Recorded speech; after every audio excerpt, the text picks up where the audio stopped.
Ama namin, sumasalangit ka, sambahin ang ngalan mo, mapasa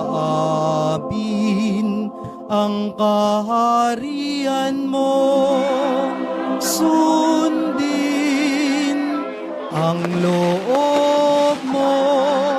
dito sa lupa para nang sa langit. Bigyan mo kami ngayon ng aming kakanin sa araw-araw, at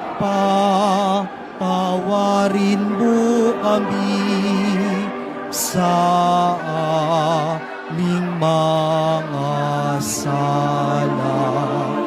para ng pagpapatawad namin